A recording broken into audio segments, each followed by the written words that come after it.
Ladies and gentlemen of the crypto space, we're live on a Tuesday, August 10th at 11:48 a.m. So what was there, like a $600 million hack in a protocol that no one has ever heard of? And if people heard of it, it would have been more trusted. Why do folks buy things that no one knows about? Why do folks buy things that are not have yet to prove themselves? It doesn't make any rational sense.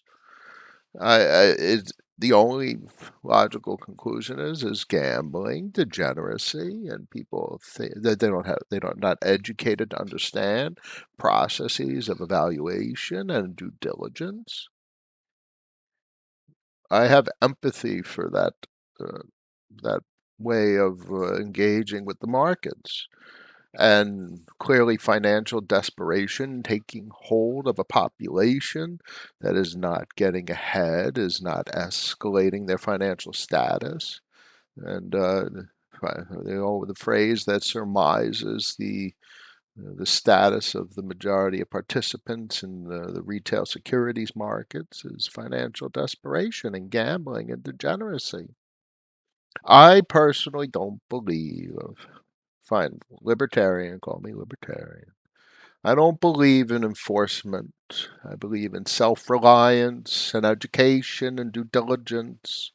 And that's what they need to teach. You have all these agencies for enforcement, rules and regulations. Why doesn't the agency say if you want to engage with this market, you have to be educated, you have to be taught? And it's not that that education is enforced, but courses and material and hand holding is offered to help people grow and do better for themselves. And you're expending capital to enforce rules. Why don't you expend the capital in exchange to educate people? That's all my sentiment regarding a $600 million hack. What's the matter with these people? No one at the top end of the development space in the crypto DeFi even heard about this stuff. I've never heard about was it Polychain. Has it been around for a year or two? Deploy capital to stuff that was built in 2020 that's time tested, mother approved, tried, experimented. The hackers have tried to exploit them. There's a big difference between gambling and allocating capital to tried and tested protocols that have billions of dollars worth of capital on them. There's the old school projects, old school in DeFi terms, is March 2020 or MakerDAO from 2017. Come on, folks, we can do better. The general public can do better. They deserve better. They deserve education. They deserve help. And that doesn't come in the form of regulation. That comes in the form of dissemination of information that allows people to make better, more rational decisions. Man, with the $600 million hack, the interventionists and the regulators are going to be like, oh, we have to do something to protect the people. It's the last thing the founding fathers wanted. They don't want government, big government controlling and regulating and thinking the people need to be controlled. They need to be told what they can and cannot do. They need what's it called when you have $1 million? You're a certified investor. You're accredited investor. You need to be accredited. Fine, okay. So make it very obvious how to become accredited. Do I have to go through 1,000-page slideshow? Do I have to take a test? What's with the capital requirement? That makes no sense at all. The government literally restricts people from engaging with markets when they could have $1,000 in the bank and just graduated with a PhD. And they've studied the crap out of the market and they know how to interact with it safely and rationally. They know how to assess a risk profile. And they can't engage with the market because of the stupid rules and regulations. What a broken system. Values control and restriction instead of education and encouragement. Let's get into the stream. Got a lot of comments. Good people, I see. Trust is to be earned, not to be enforced. That's what I think. Today's episode is sponsored by Change Angel, non-custodial swap exchange for social goods. Stop depositing on exchanges, not your keys, not your crypto, non-custodial DeFi, or nothing at all. Bam! Let's pop it over to the main screen and see who's in the stream. Woo! Winter and training's in the house. Captain Weber! Good to see you, my friend. It's been a bit. Hope everything's well. Winter and training captain, turbulent seas of crypto or the Gulf. Well, the markets look good. Dollars blasting higher. Gold was either a liquidation event, someone leveraged long and got liquidated, or someone needed liquidity, as Jeff Snyder so eloquently, as always, says. And where are you going to pull liquidity from? From a source of collateral, which is basically treasuries or gold or debt, maybe, highly rated debt. That's collateral. And whatever, either gold's not rallying, and the dollar's rallying, and where's the S&P? Obviously, I think this is still M2 denominated. That's still going strong. Listen, you can't look at this stuff, maybe not over a year time frame, excuse me, but you can look at this stuff over a weekly time frame. Wow, wow. I mean, you're either on the verge of a top, or the market hasn't even broken out yet. I mean, we're a little bit higher than 2008 tops and M2 denomination, but we're still not broken out versus COVID tops. Well, we'll only see in the coming weeks. This is a weekly chart, so come back in, 8 weeks, and we'll have 8 bars. We could take a look at the daily real quick and see what's going on.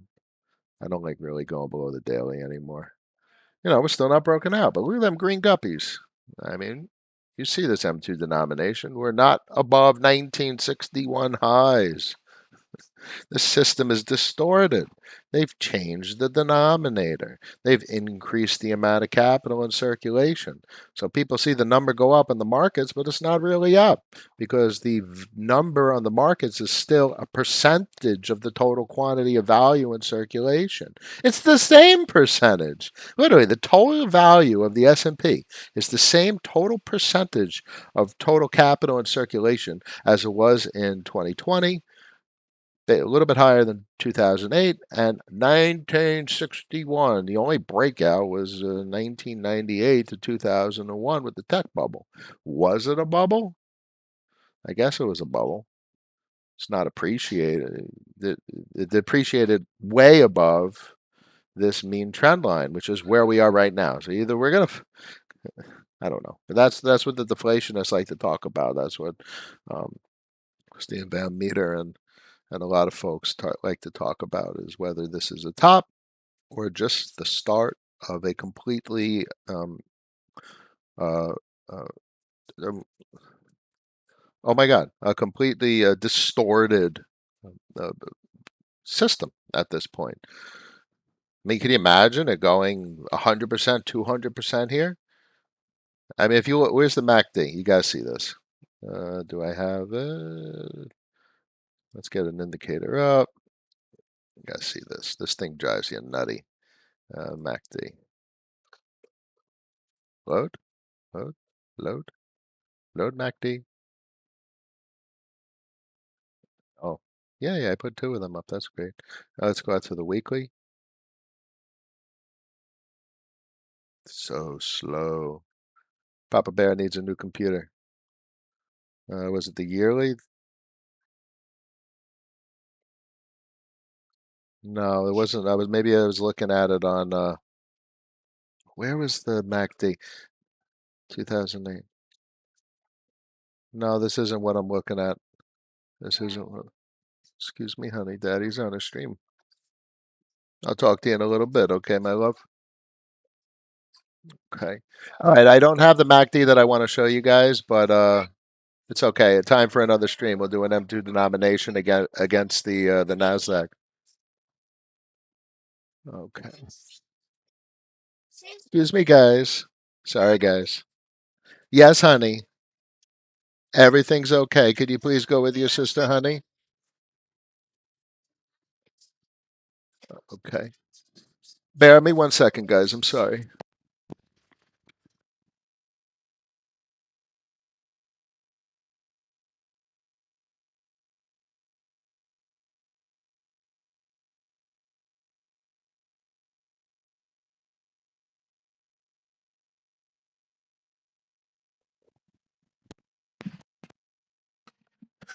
My little angels. All right, so I think it was Nasdaq, but I'll pull it up another time. I want to. It takes too much time on with the streaming. The charts go way too slow. Um, Igor's in the house. Sir Joe's in the house. Enoch's in the house. What's up, Noah? Good to catch your stream finally. Always a pleasure. Speaking the truth, I try my best. Winner in trading, Tom. Yes. Wave. Good morning. A pleasure. Derek. We will win. Hey Noah, what's been good? It's been a while. Yep. Yep. I'm around. I'm still doing this stuff. I haven't had much activity with my positions. I'm sitting on them because I have more and more conviction than ever. I understand the time horizon that I've talked about and convex and frax and M stable needs some work, so I'm probably going to migrate capital off of M stable. I'm following the Discord and their in their governance forum, but they have some iteration to do. It doesn't have the same spark as other protocols. I mean, Frax and what they're working on with the CPI peg, that sounds crazy. So they really have caught my eye in a meaningful way. I think their development is heading in an innovative, intriguing direction. But convex is still the core position, and you guys know what else I play with. I still love those Ren Dark nodes, and one day it'll get back to all-time high, and those were good numbers.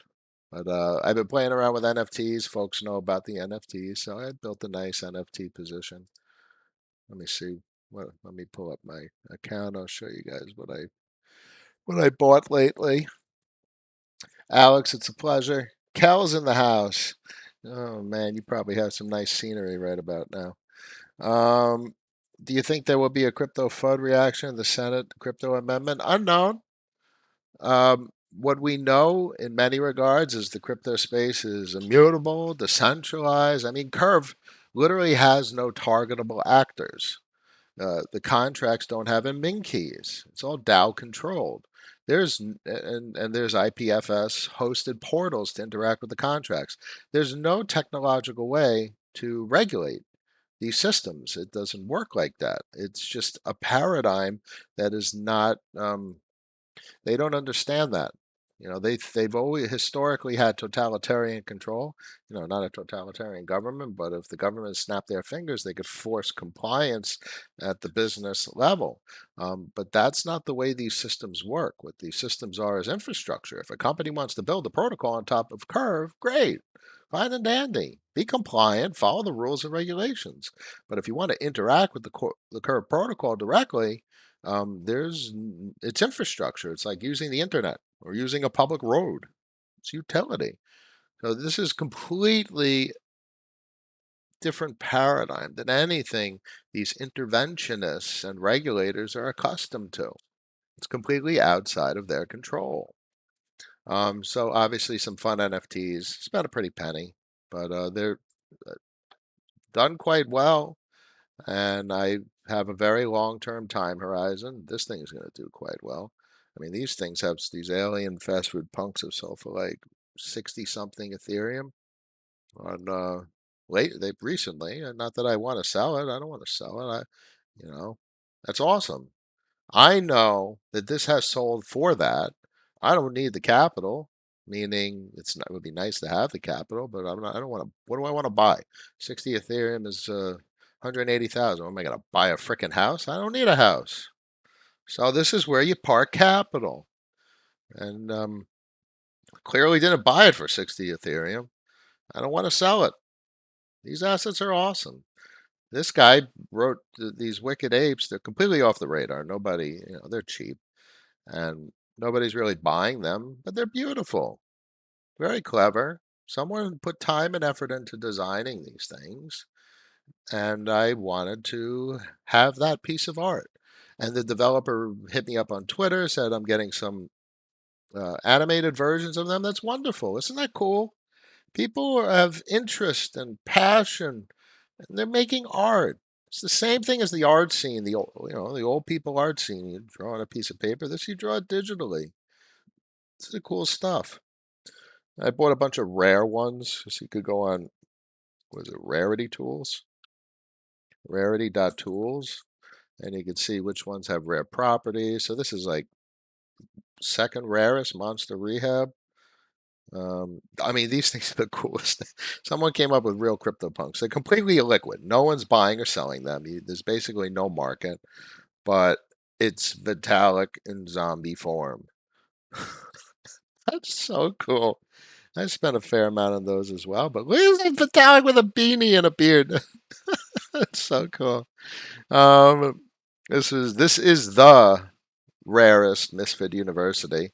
So it's almost in a liquid market also. No one's buying and selling them, but it's wonderful because it's rare.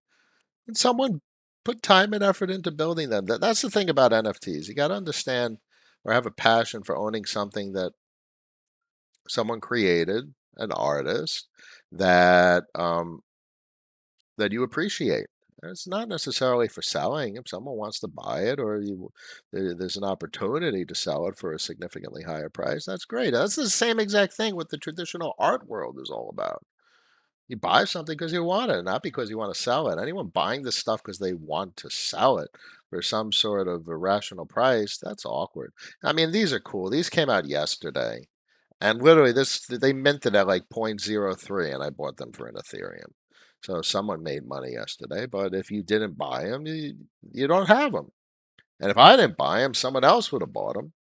So that's an interesting one of how to think about art, especially this art in the NFT space, particularly because there is this irrational behavior to buy and quickly sell. It's like someone obviously sold it for like zero point 0.3 and then maybe a half an Ethereum, and then someone sold it to me for an Ethereum. So someone made 100% profit.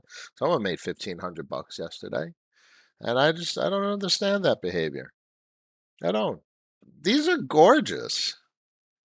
That is these are beautiful, and that's why I bought them. These are just cool. So obviously, I own a fair amount of CryptoPunks homage sets. And this is just cool. And I snagged the rares at a relatively dirt cheap price, a couple $100 a piece. And, I know that could be a meaningful number for many, but, it's is what it is. Two aliens and four apes. Come on, that's rare. And those are cool. Look at this stuff. This is representative of a CryptoPunk, which is going for a huge amount of money. The demand is there. So that's the significance of it to me. I did not buy this stuff to sell this stuff. Always remember that, folks, if you're going to deploy capital to NFTs. It's not necessarily about capital gains. It's about buying something that's cool. I mean, look at these death punks have been around for like 5 months, but now as the NFT scene has become hot, I've caught a fancy, caught an itch for these NFTs. These things are cool. They were dirt cheap for a long time, for months. And yesterday they went on fire. And yesterday these were minted, these three aliens, alien death punks, and I snapped them up. This guy was awesome. There was few available at the time, and this thing, look at this thing, munchy, munchy, munchy. That's awesome stuff, guys. So you don't buy if you don't have the capital. Don't buy if you need the capital. And don't buy if you're just buying to sell it right away. You might as well be in crypto and play the charts and do TA. Buy low, sell high. And I don't waste my time with that stuff. So you could clearly see my perspective on the NFT space is very much a manifestation of how I look at the crypto assets. I've had stake positions for I can't even remember how long. I basically, well, next year in 2022, I'm going to file all this stuff as income. There's literally no transactions. It's all going to be income, revenue, revenue. It's basically going to be like self-employment, and that's his income. Um, Very different compared to the way I filed 2021 with transactions and trades and cost basis. But there's no cost basis with revenue. It's zero cost basis, which you put on self-employment income. Uh, so that is how I look at both now. That's how I now both look at the crypto asset space as well as these illiquid, beautiful pieces of artwork that are creative. And this is a game that's coming out in theory. Um, and they're rare. So they're awesome. You go on the rarity tools, you can see what's rare. Come on, this is awesome stuff that people created. And obviously, I play Gods Unchained, so that's just literally a playable game and a mutable X, and I'm gonna get a heck of an airdrop from them for Gods tokens and was it IMX? Probably overpaid a little bit for this 3D Punk, about 10 grand give or take, but rare and awesome and beautiful and all that stuff. That's probably the only one that I feel a little conflicted about. I deployed a little too much capital there. This guy who made these NFT lions that if you go to NFT Lion and you see his story and you see him on Twitter and follow him on Twitter, that's cool stuff. These are normal people this guy's middle aged. This guy's probably in his 40s or 50s. And he's stepping out of the realm of status quo, making digital art you know, and he's got photos of his kids all over his social media, and that's wonderful. And this guy's one of the rare ones. And PTBC Treasure Pirates. Come on, look at this green faced fella. Anyway, um, Enoch, wow, you use the tabs like a true warrior. Yeah, I got tabs all over the place. Boop, boop, one of the developer tools. Hey Noah, always good to see. I'm addicted to NFTs. Just bought Real Crypto Punks, WTF Punks, and FXCK Face. All for my own amusement. I do see NFTs being big business. Yeah, it's big stuff, guys. I mean, frankly, these clay punks are awesome. These things are just kind of want to take a nibble on them. They look like fondant. That's cool stuff. Two aliens and a zombie. Yeah. Um, Jeffrey, you missed the proof of stakes on Dogs Unchained. Sure, because I deployed too much capital at this point. I'm actually at my Ethereum limit, so I actually don't have much to deploy unless I am able to liquidate relatively lucrative NFT.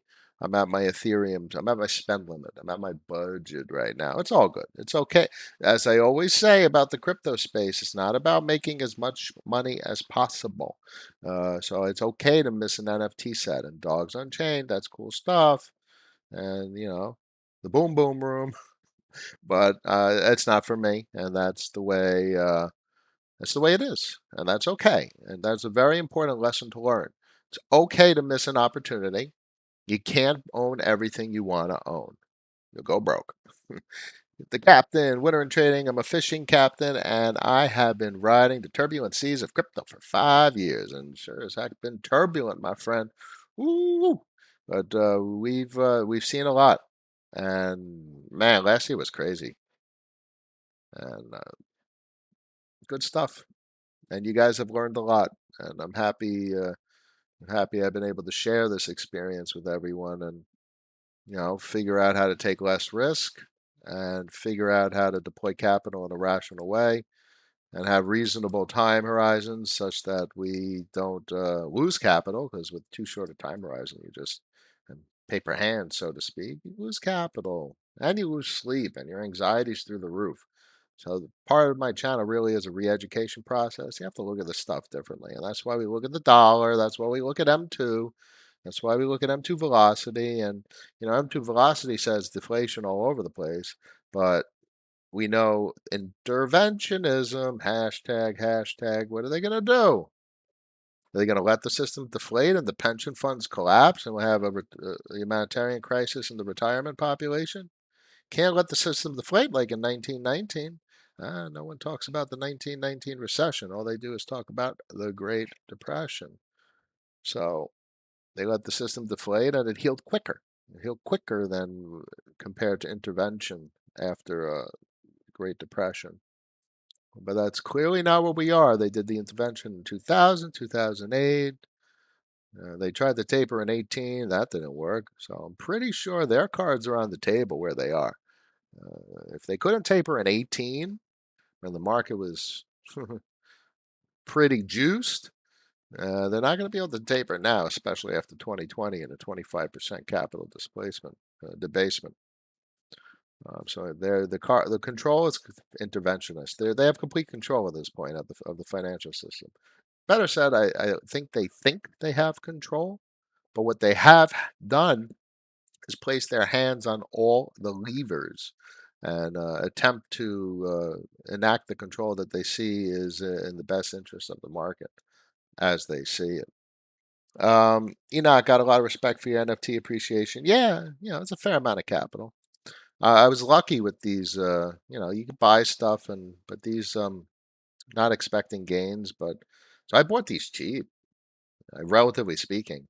Obviously the mint cost was like 0.01, so someone made 65x on me, 6,500%. But these things, they're very pricey at this point. Probably offload this real quick for 15 Ethereum. But the average is 25, 30, 40 for these zombies. But I have none of them listed. I have some random things in my hidden tab that I have listed that I bought before I really understood how to attack the market and how to get assets that are meaningful and how to find the opportunities. I mean, this is so cool. This is a death punk alien. So it's an alien, it's a punk, and it's got the it's got the alien thing coming out of its mouth. That's so cool. And this is the alien set from Death Punks, and so cool. It's interesting, right, Derek? Not bad. This is like the number 8 top spooky. Yeah, check this out. I'm gonna end the stream on this. I'll show you guys some of these rares that I was able to pick up. If Rarity Tools wants to load. Yeah, those fast food punks are probably, if they went for market price, if people bought them for the average price, it's probably like 5, 6, 700,000 dollars, give or take. Let's see how that spooky's doing that I bought. Not that anyone's gonna buy it for the price. Wow, that's pretty cool. 25.5. But look at this. The market still has to pick up 888. When I bought that spooky, it was number 2, but now it's number 8. So that's the 8th rarest spooky there is. Um, this gold one's nice. I'm not spending any more capital at the moment. What else could I show you? I got some interesting ones. Hey, look, Monster Rehab. That's pretty cool. I think that's number 3. It's good to check this because a lot, you can find if you find the quick opportunity, what it is someone selling something they don't know what they have. I bought number 3 for like 1 Ethereum, and obviously it's number 3 of a giant set that doesn't have too much popularity at this point. But this is cool art, man. This is a heck of a set. Someone put a lot of time and effort into these graphics. These are cool and beautiful. And it's number 3, and someone's trying to sell number 2 for 100. I don't know who'd buy it, but I don't know. I wouldn't want to sell this. This is number 3 of a giant collection of stuff that someone put time and effort to make. Um, Crumby? What did I buy on Crumby? Let's see. Crumby.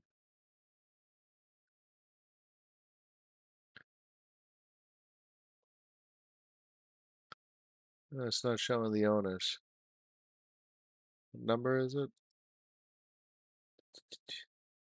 That's 124. I don't know. I bought one of these. I don't think it's down here anymore. I think it's up here. You see it? Green mouth. Here. Crumby 14. Number 124. I bought the number 14 top Crumby. What else? He's lion. I think this is the second top lion, NFT lion. Lion. Lazy lion? It's not lazy lions. No, those are cool though. NFT. NFT lions. That's what he called it. Hey, cool. It's still number 2. So this guy's selling for 5. I bought number 2 for 2. That's cool. Look at this purple one. the top lion, the rarest lion. Oh, anyway. All right, let's wrap it up.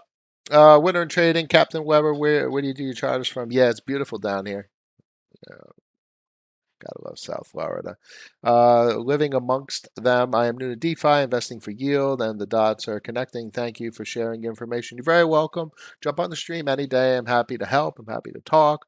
And we're only talking rationality here, folks. We're not talking about gambling. We're not talking about speculation. There's no moonshots in this forum. We're talking about opportunities and deploying capital rationally, logically, strategically, with risk consideration, and never go all in, never spread too thin. You guys know my mantras, and we want yield, we want gains, we want revenue streams. You don't want to be trading. I don't want to be trading. I just want to come back every day and know that there's more capital.